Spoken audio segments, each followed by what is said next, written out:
For the mind disturbed, the still beauty of dawn is nature's finest balm. Good morning, everybody. I am going to ask your forgiveness on, whoops. Here's Cody. See you, Cody. Have a good day.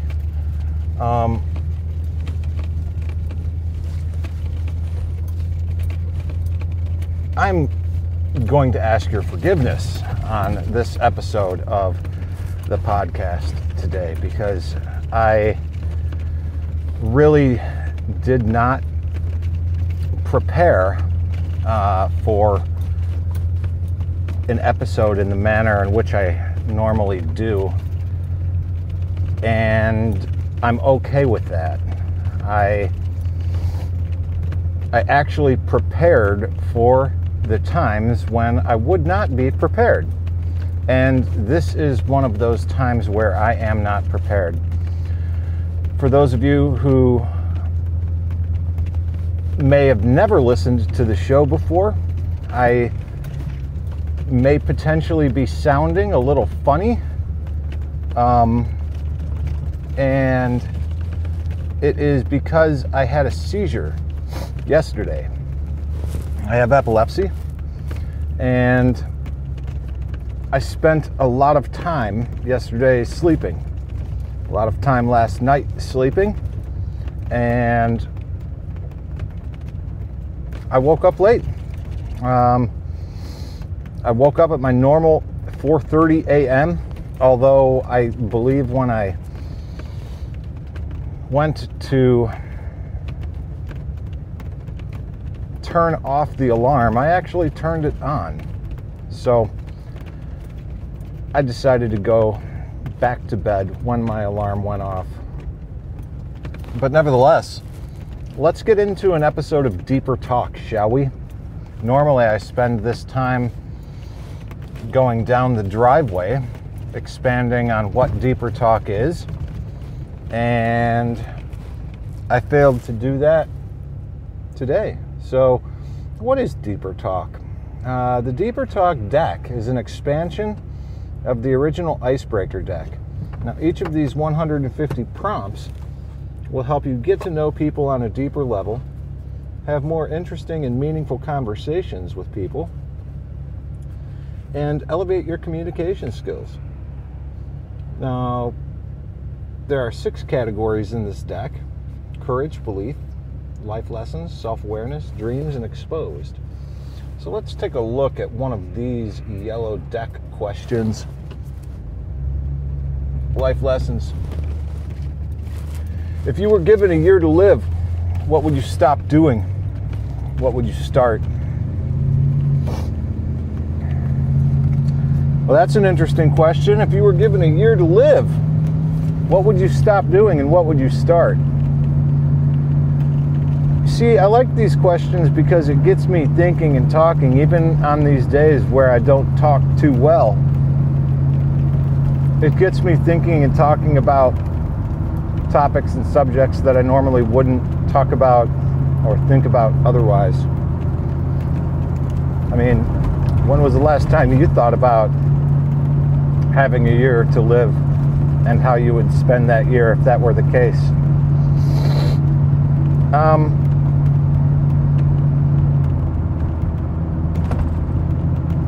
I don't know.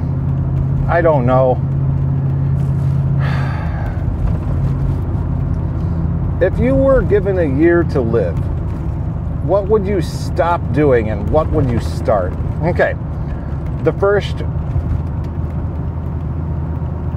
question is, what would you stop doing? I would stop going to work, all right?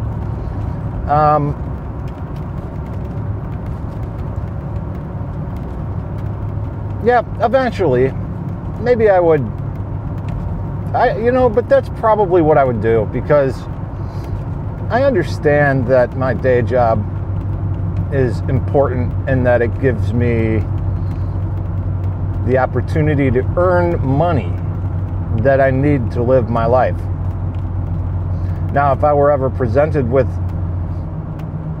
a situation like this where the life in which I was leading was shortened somehow. Well, the money to live said life all of a sudden became significantly less important. I would probably reach out to people who received news of a terminal illness and had a certain amount of time to live. And I would talk with them and I would interview them. And I would get ideas from them because I respect people who have walked in my shoes. Because there's not a lot of people that I know who have walked in my shoes. You know, we all have our little things that make us unique and individual children of God, if you will. But there's a lot of people who have opinions on this question who have never been in that situation before. And, you know, while I value people's opinions on different subject matter, when there's a question or a topic that really is going to impact me personally, I want to find people who have experienced that same thing. And I think that would be something wise. I think it would be wise to excuse me. I think it would be wise to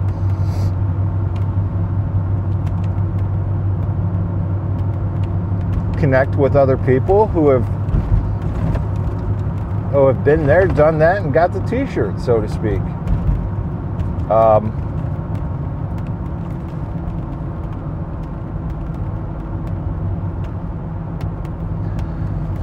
There's a second part to that question of what would you start? What would you stop doing, and what would you start?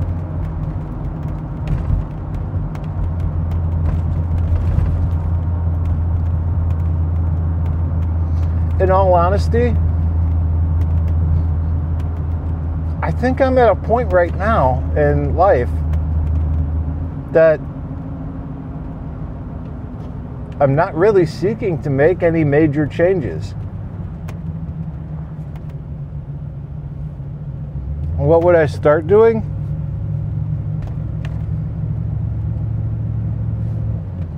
I don't know.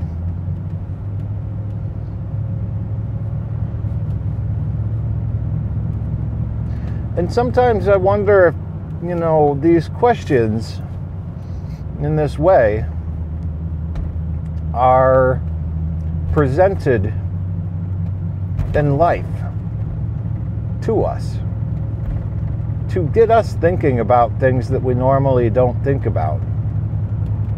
Podcasts, the topics contained therein, the way in which we listen to them, and subsequently the questions we ask ourselves that stem from the content we consume.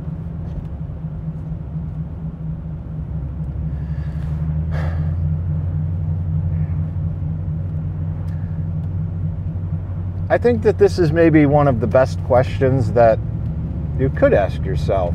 If you were given a year to live, what would you stop doing and what would you start?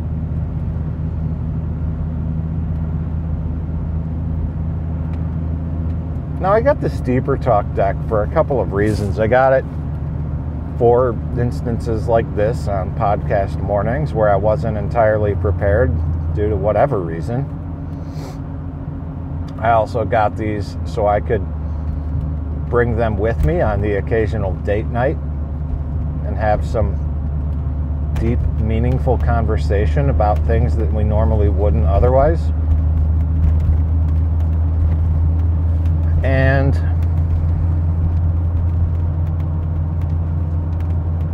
it's a success.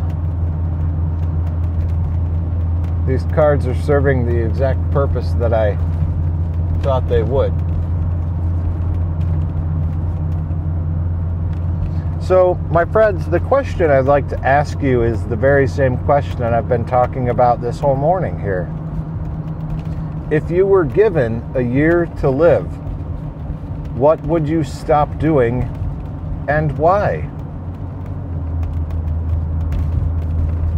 And what would you start?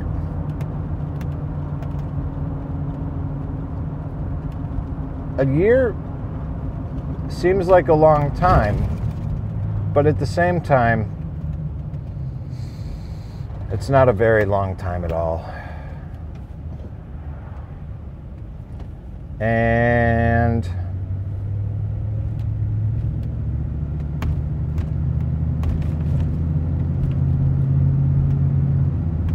it may seem almost like a morbid thought too. What are we going to do with our lives if we were given a year to live? What would we stop doing and what would we start?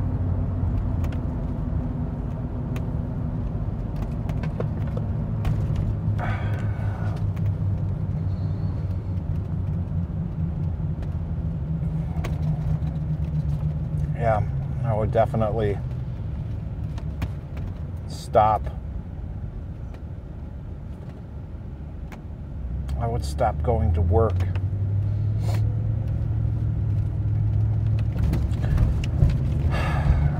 The day job that I used to think was a dream job once has just become a job, and one, quite frankly, that I only enjoy when I work by myself or with young, innocent Samantha. And even the current dynamic with where I work may be in the process of changing. We'll have to see how this season shakes out, but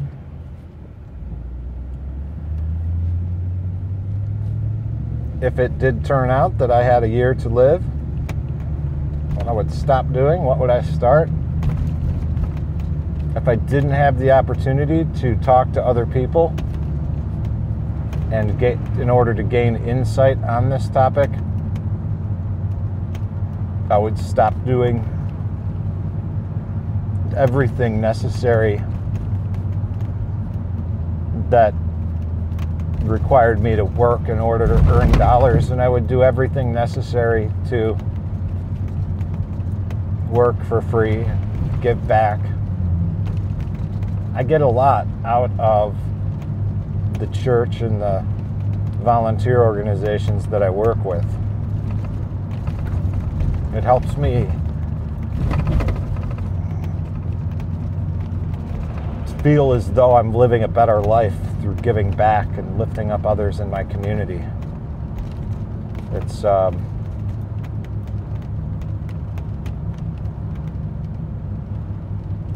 something that makes me proud. And I don't know. I'd like to encourage everyone to do that, try it, focus less on the money, focus more on what we have to do to give it away to keep it.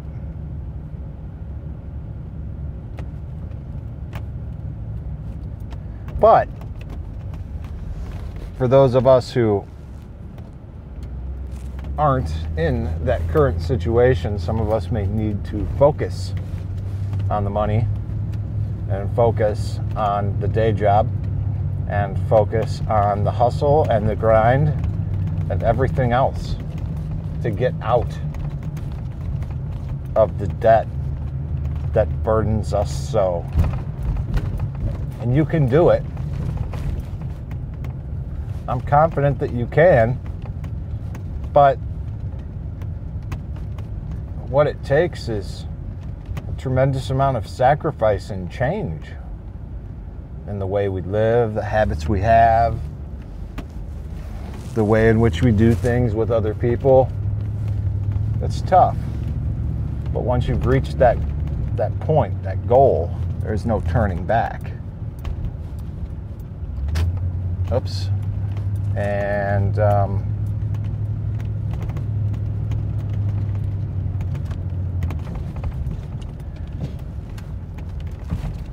was going to go to church this morning.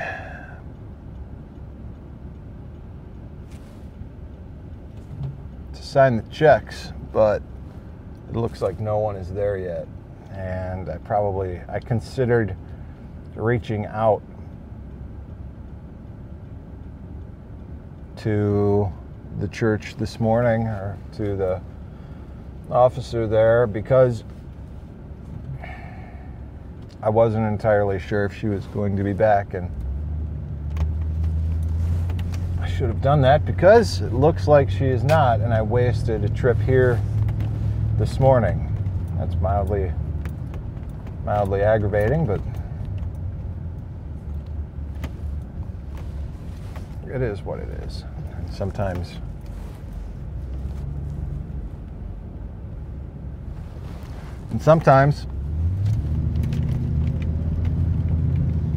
we just have to accept that is how it is.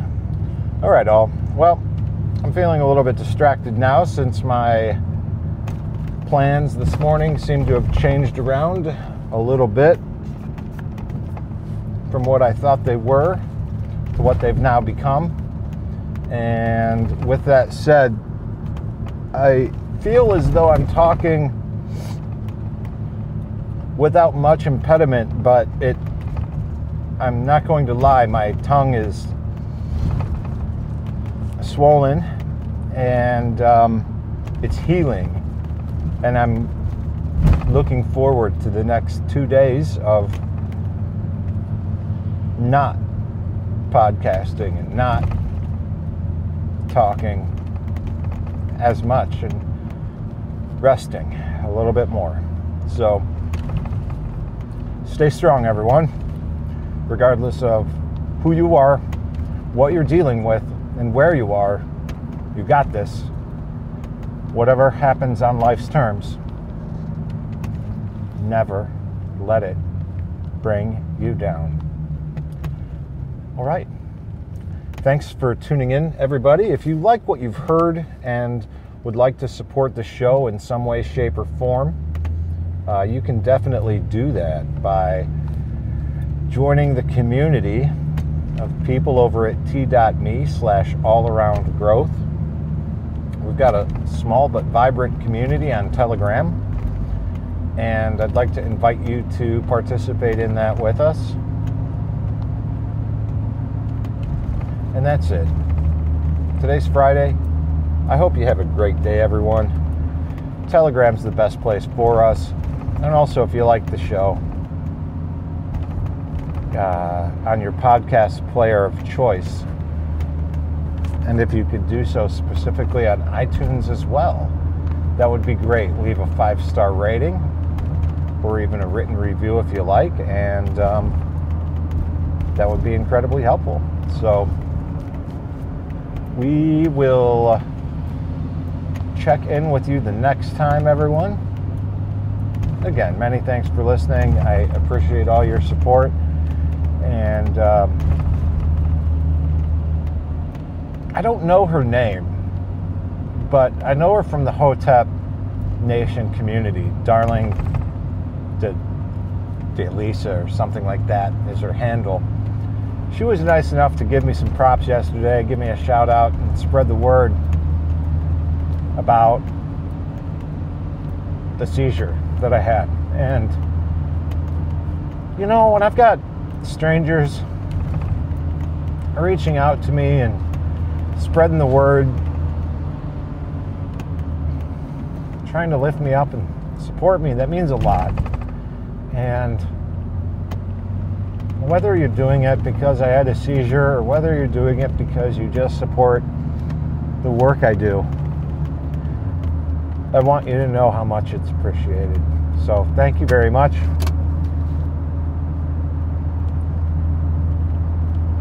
I love each and every one of you out there in the audience. So I I sincerely appreciate your support, and I look forward to catching up with you on Monday. I hope you have a great weekend, everyone. Take care.